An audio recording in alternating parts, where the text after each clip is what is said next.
Mga Kapinoy, ay dito po tayo ngayon, Sabado, Setyembre 23, 2023 din mga kababayan. Dito tayo sa Sitio Lungus, Barangay Banyaga, Agoncillo, Batangas. At tayo po ay magmumonitor ng kalagayan ng Bulkang Taal sa mga oras na ito. At nakikita po natin ang pag-usok, pagbuga ng makakapal na steaming ng Bulkang Taal. Ayan mga kababayan, oh.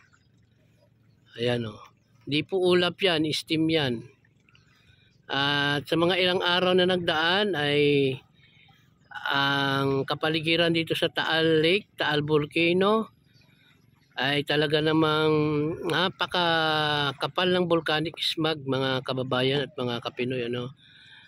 At meron pa nga na mga kababayan tayo, mga anak ng ating mga kababayan, mga estudyante na naging sanhi ng kanilang pagkahilo, pananakip ng mata, pananakip ng ilong at lalamunan na nadala pa sa mga pagamutan, lalo na dyan sa area ng Tui, sa Tui, Batangas, mga kababayan. At nagkaroon nga ng pagkakasuspende ng mga pasok sa paaralan dito sa Agoncillo, Lemery, Calaca, Nasugbu, saan pa ba mga kababayan, ano, Talisay, Laurel, dahil nga para maiwasan din yung pagkakaroon or pagkakasakit ng ilan nating mga mag-aaral, mga estudyante sa paaralan na malapit dito sa Bulkang Taal mga kababayan. At so far ngayon po ay umaambon sa lugar na ito ng Sitio Lungus, Barangay Banyaga, Agoncillo, Batangas. At patuloy ang ating mga kababayan sa araw-araw nilang pag-aalaga ng mga Kapinoy, ng mga tilapia, bangus o kung ano pa man yung inaalagaan nila, mga Kapinoy. At ipapan ko lang ang ating video. At kung makikita nyo, yan po lugar na yan, ang may maputi na yan, kaulapan, yan po yung taas niyan, ay yun yung Tagaytay City na napakaula pa rin, mga kababayan, at sinamahan pa ng volcanic smog.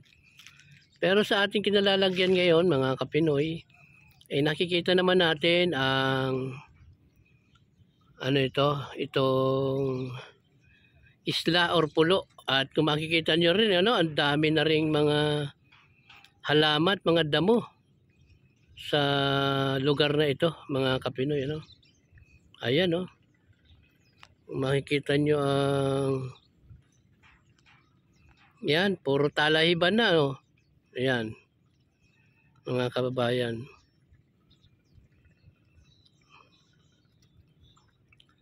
Talahiban na yan, ibig sabihin meron na pong lumutubong mga halaman, nagkakaroon ng vegetation dyan mo mismo sa isla mga kababayan. Ayan,